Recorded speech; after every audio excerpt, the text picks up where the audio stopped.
Саламатсыздар, урматтуу депутаттар, урматтуу чакырылгандар. Агрардык саясат, суу ресурстары, экология жана регионалдык өнүктүрүү комитетинин кезектеги жыйыны бүгүн 3 маселе койгонбуз. Биринчи маселебиз аңчылык жана мергенчилик чарбасы жөнүндө Кыргыз Республикасы мыйзамына өзгөртүү киргизүү тууралуу Кыргыз Республикасы мыйзам долбоору демиргечилер Кыргыз Республикасынын Жогорку Кеңешинин депутаты Токтошев, Эрбаев, Нурбаев. Баяндамачы Кыргыз Республикасынын Жогорку Кеңешинин депутаты Эмил Татакунч Токтошев. Экинчи маселебиз Кыргыз Республикасынын 2022 жылга республикалык бюджеттин аткарылышы жөнүндө отчету Кыргыз Республикасы министрлер кабинети. Баяндамачы Кыргыз Республикасынын финансы министрлиги. Үчүнчү маселебиз Кыргыз Республикасынын Токой кодекс өзгөртүүлөрү киргизүү жөнүндө Кыргыз Республикасынын мыйзамынын долбоору биринчи окуу. Кыргыз Республикасы министрлер кабинетинин 2023 жылдын 10 июлундагы номер 18-59-22 сандуу каты менен чыгышталган. Кыргыз Республикасынын баяндамачы Кыргыз Республикасынын Айыл чарба министринин биринчи орун басары Мурат Садинович Раматов. Анан төртүнчү ар кандай маселелер, урматтуу депутаттар, сунуштар барбы? Да, балбатар.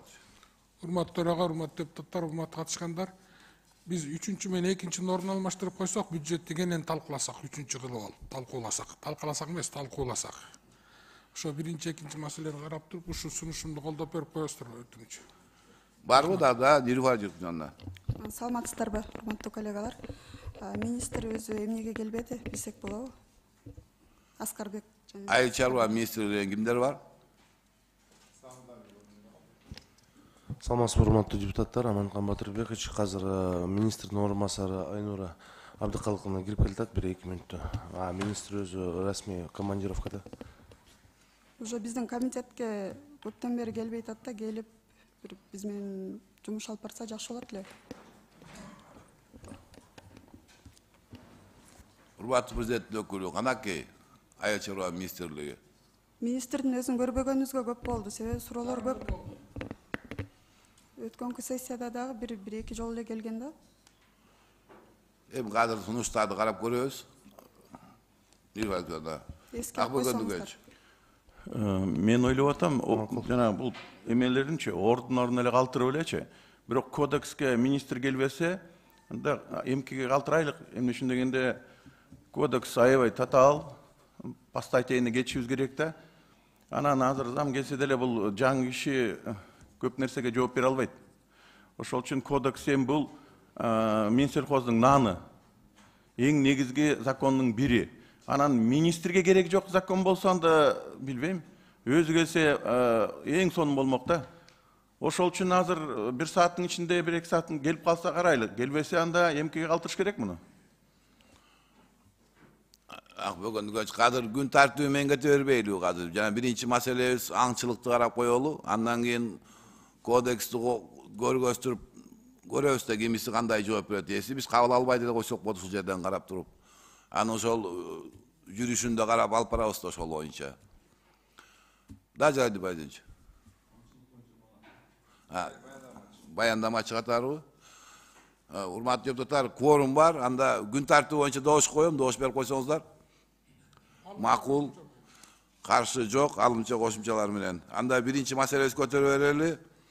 Аңчылык жана мергенчилик чарбасы жөнүндө Кыргыз Республикасынын мыйзамына өзгөртүүлөр киргизүү тууралуу. Баяндамачы Нурбаев Жалалдин Паездинович.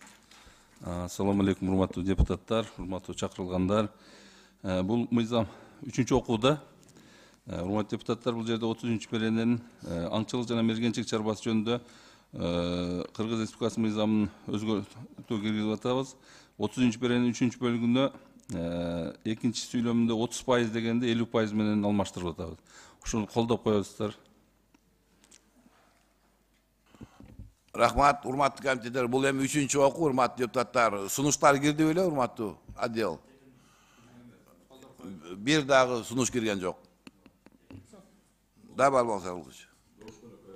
Кичине кыскача бир кошумчалап коеюн, уруксат берсеңиздер. Урматтуу төрага, урматтуу депутаттар, мына абдан жакшы стимул бере турган ошол жердеги инспекторлорго жакшы мыйзам. Ушул азыр мына лесной Токой чарба кодекси келатат. Биз муну 97-98-99 жылдары кабыл алганбыз. Мен да жардамчы министрдин жардамчысы болчумун. Ошондо мына 75 статьяда Токойдо кыюуда түшкөн ушул аңчылыкты эле кылып азыр келе жаткан кодексте да бир өзгөртүү киргизип карап берип койсоңуздар ошо да жакшы болот эле Токойду коргоду. Рахмат. Урматтуу депутаттар, анда биринчи маселе боюнча аңчылык жана мергенчилик чарбасы жөнүндө бул жерде 3-чү окуу көп деле маселе жок. Бул бир гана изменение киргенбиз 31-чи статьясына 30%-дан 50%-га деген. Анда добушка коем, урматтуу, добуш берип койсоңуздар. Макул, каршы жок. Рахмат. Анда экинчи маселеге көтөрө берсек, жана эки сунуш менен Кыргыз Токой кодекс өзгөртүүлөр киргизүү жөнүндө Кыргыз мыйзамынын долбоору. Докладчик ким болот анда, Айыл чарба министрлиги? Министрдин орун басары азыр 1-2 мүнөттө кирип келет. Азыр эмнени карайлы анда?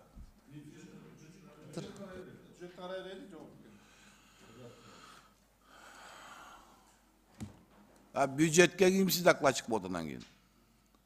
Айыл чарба министрлиги? Жок, финансы министрлиги, общее. Анда урматтуу депутаттар, Кыргыз Республикасынын Токой кодекс өзгөртүүлөр Кыргыз Республикасы 2020 жылга республикалык бюджеттин аткарылышы жөнүндө отчету Кыргыз Республикасы министрлер кабинети, Кыргыз Республикасы финансы министрлиги.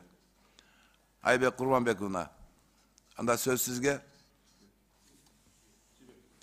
Жибек. Урматтуу депутаттар, анда биз экинчи маселе боюнча чакырылгандардын тизмесин окуп кетейин. Түз эле. Аманбаев Үмүтжан Моминовна, Кыргыз Республикасы финансы министринин орун басары. Ордуна сиз келдиңиз, Так. Жакыпов Манас Жакыпович, Кыргыз Республикасынын Улуттук банкынын төрагасынын орун басары. Барбы? Сатаев Зарылбек Апаевич, Кыргыз Республикасы эсептөө палатасынын аудитору.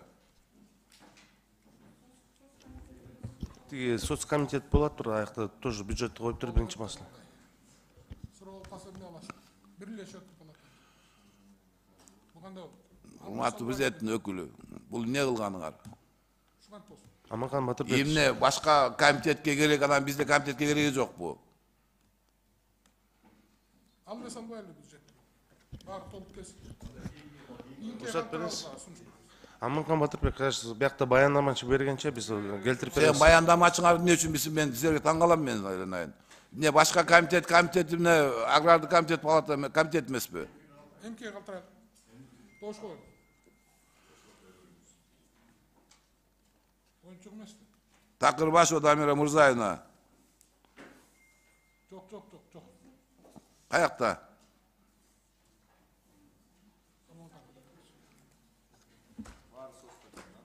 Сосқа бара берсін. Дош коюп койбойсун. Рұқсат па? Мен сунуш берем МК жылдыралы, урматтуу депутаттар. Дош коюп бериңиз. Анда урматтуу депутаттар, эми силерден келип сунуш түшүп атат.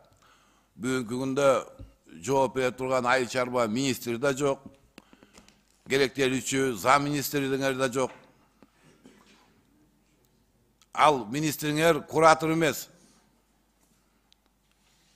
Айнур Абдыкаловна, сиз кайсы жагын жооп бересиз? Кайсы эме дедиз? Мен санариптештирүү жагын. Санарип менен, урматтуу президенттин өкүлү.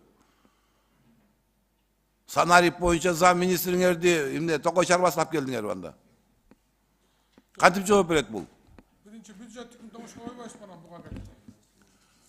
Бюджетти азыр эмне деп сунуш киргизип атасыңар азыр? МК жылдыр боюнча. Өзү келсин. Дош коюп бериңиз. Жок, өкмөттүн укпай эле. Дош коюп коюңуз. Анда урматтуу депутаттар, мына сунуш келип чыгат, Бабазарлык саммит депутаттардан келип чыгат. Эндиге жылдыруу боюнча мен добуш коем, добуш берип коюңуздар. Рахмат. Жибек Курманбековна, эки министр өздөрү келмейинчи урматтуу президенттин өкүлү. Бул маселени карабайбыз. Бүт чакырылгандар ордуна келиш керек.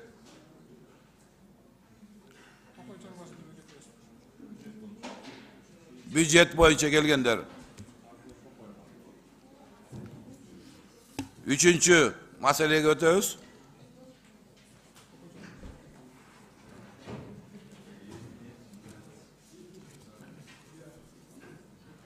Кыргыз Республикасы Токой кодекс өзгөртүүлөр киргизүү жөнүндө Кыргыз Республикасы мыйзамынын долбоору. Баяндамачы трибуна ачыңыз.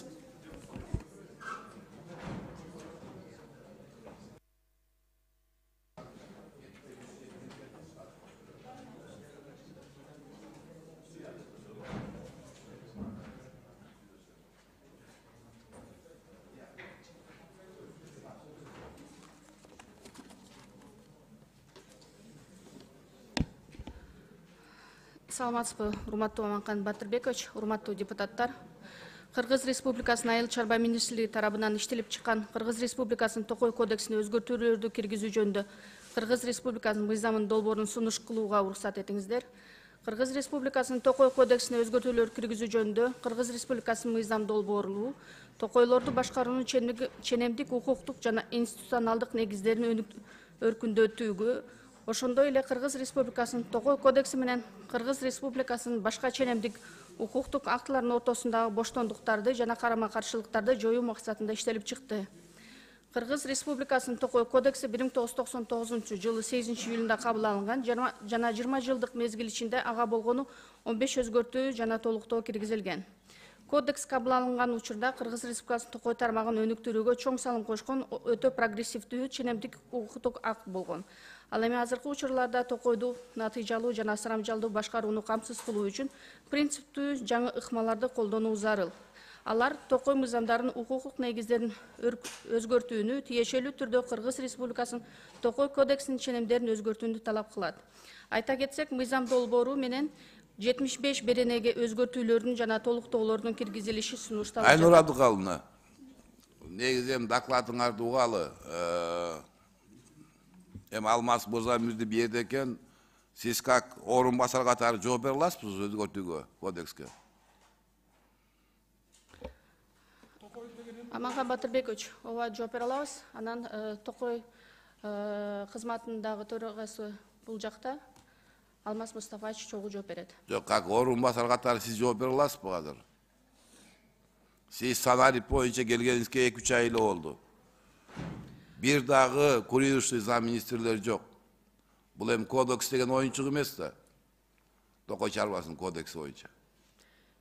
Урматтуу депутаттар, кандай кылып муну карайбыз? Анан негизи Айнур Абдыкаловна, урматтуу президенттин өкүлү, айткыла, министр өзү келсин, орун басары келсин, курирующий. Бул эми кодекс эми мыйзам эмес да. Бул чоң өзгөртүү. Кыргыз Республикасынын Токой чарбасы деген 4%-ын камсыздайсыңарбы? Жерин. 6,5%.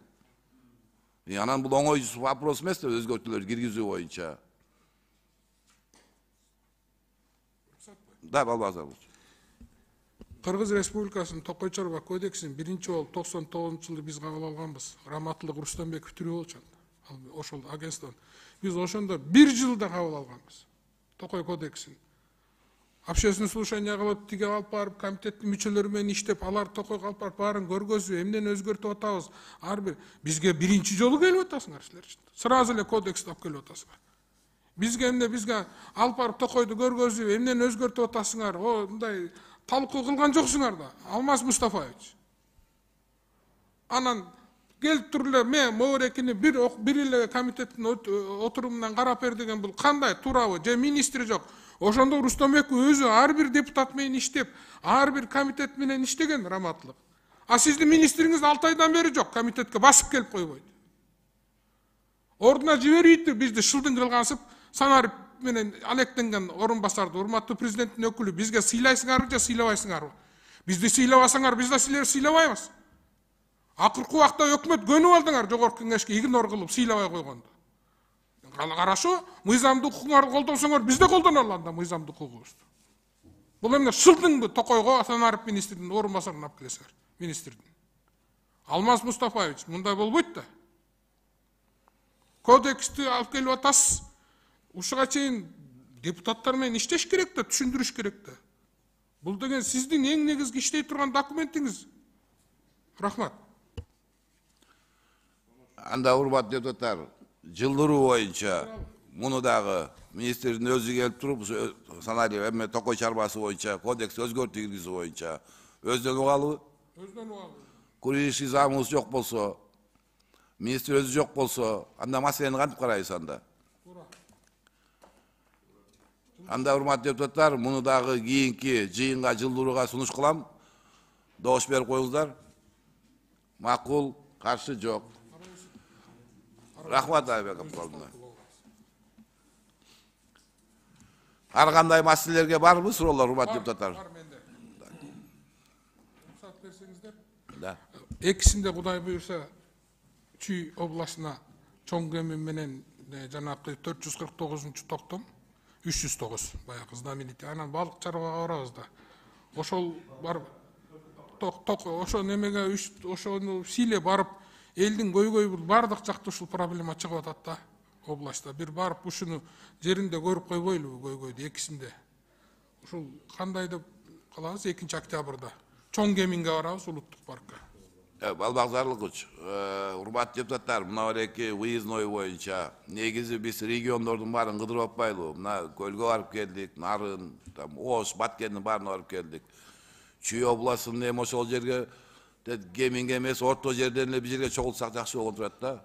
Чүйскө администрация губернатор менен сүйлөшүп, бүт айыл өкмөттөрүн баарын чакырып, ошол жерде өткөрөбүз. Эми аны өзүңүздөр караңыздар. Бирок элдер суранып атат да, Шабдан айылына келип жеринде көрүп берсеңер, биз жеринде айтып берсек деп атат да. Бул жерден министр сөзсүз катыш керек, губернатор катыш керек. Ошону барып көрүп Окшоштоо барычы бирдей. Анда урматтуу депутаттар мындай сунуш кылбайлыбы? Эртең менен барып туруп көрүп келели. Андан кийин жок, жыйынды чүй администрация бул Ленинский эле Аламинский акимият да. Ошол жерде чоң залы бар, ошол жерде өткөзбөйлү. Бүт глава айыл өкмөттөрүн чакырып алып, жетекчилердин баарын чакырып алып туруп бир чүй областында маселелер көбөйүп кетти аябайчы. Ошолордун баарын жанагы амнистия боюнча 309 токтом боюнча ошонун баарын администрациядан карабайдыбы, суроо жоопторуна жооп бербейлиби? Кандай эми өзүңөр чечим кабыл алыңыздар. Балакзарыбыз, биз сизден суранып атабыз. Барып эртең менен бир көрүп келели ошол жерде. Түшкө чейин. Түштөн кийин саат 1-де коелу дагы, анан чүй администрацияны өткөзүп, анан чыгып кетели ошол жерден. Бир чечим кабыл алып туруп.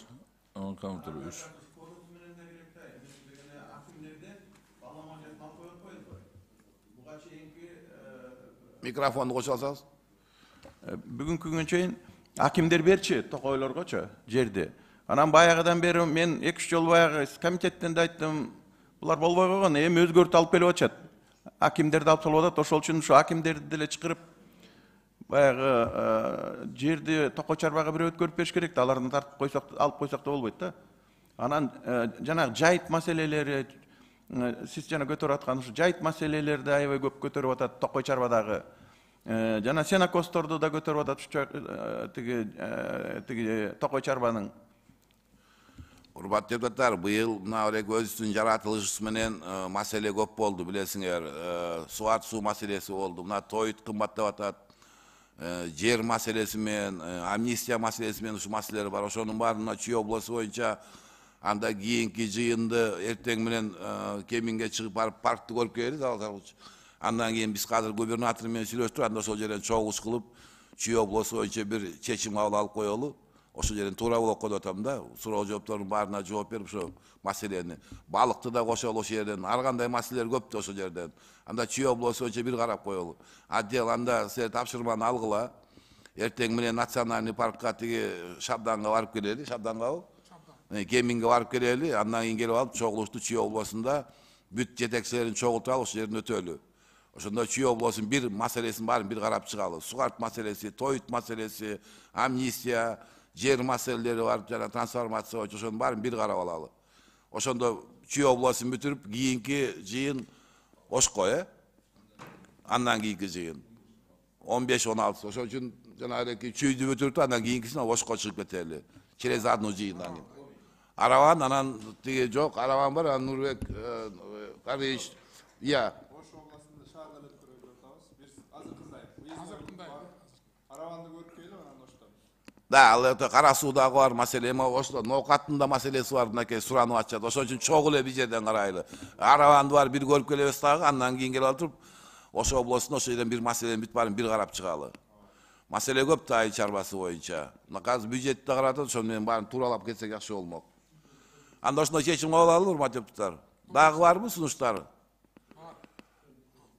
Комитет мениште. Баарын талкуулайбыз ошол жерде. Айтпадым. Алмаз Мустафаевич, силердин маселеңер көп аябай, чоң. Да, Каматович, уруксат болсо, выезднойдо деле биз деле даярбыз, ошол жерде токой чарбадагы ошол жеринен көрүп, питомниктерди көрөлү, ошол плантацияларды көрүп, ошо выездной болгондо деле биз барганга даярбыз. Жетишебизби ал боюнча? Бизде 2 выезд болчу, Араванга, анан кийин Папанга дедик белек Карич. Шаарда эле. Шаарда эле 2 жерге чыгабыз да. Кеминдеби? Чүйдөн деле токмокто өтсө, ошол жерден деле биз даярбыз. Жок, токмокто эмес, бул администрацияда эле өткөрөбүз. Эми аерде по статьяне кете турганда мүмкүнчүлүк болбойт да. Бул жерден чоң закон. Азыр көрүп алалы дегенге ошого сунуш кылып атабыз да, барып көрөт элек жерден деген. Эми аны жыйынтыгы боюнча комитеттин кандай болот экен графигин карап көрөбүз да, кандайга жетишебиз, ошо менен өткөрөбүз. Да, Содорович. Токой кодекс боюнча это серьезный документ да. Ошо биз берди бир 7 эле кишибиз да. 7-8 эле кишибиз. 9 кишибиз. Ошол 9 киши менен келип туруп бар бир менен сүйлөшүп, түшүндүрүп айтып кетсе жакшы болмок да. Алмаз Сапаевич иштегеле, депутаттар суранып атат, ар бирине түшүндүрүп айтып, ар бирине кирип чыккыла азыр. Биз өзүбүз ушинтип үйрөтүп койдук да. Эмнени эле алып келсе колдоп беребиз. 2 жылдан бери ушундай үйрөнүп алды да булар. Эми кодекске чейин алып келип атат. Ушинтип эле өткөрүп бергиле деп. Өзүбүз сыйлап атпайбыз. Мындай кылайлы. Дайыр Карич. Бир 9-дарда чыгып кетсек, баары түштөн кийин жыйынга чогула турган болуп атабыз да. Ошондо бул токой кызматы да барып көрсөтсүн, как раз токойго барат экенбиз. Ошо кодексте эмнелер өзгөрүү болуп атат. Пастбищалар, балык чарбаларынын жерлери, ошону кошо айтканча келсин. Баары кайра келип, биз 11-12-де жыйынга келе албайбыз. Түштөн кийин тамактанганды алып, түштөн кийин ошо кагазга отурсак, чечимдер боюнча. Комитет менен иштей бергиле, ага чейин түшүндүрүп анда ошол чогуу Нурбек Карич, сиз менен эле анда комитетке биз кеминге барганда чогуу баргыла, ошол жерден көрүп биз анан келип алып талкуу кылабыз кайра. Так, Жумал мырза, силер эмне болуп келдиңер азыр? Эмне маселеңер?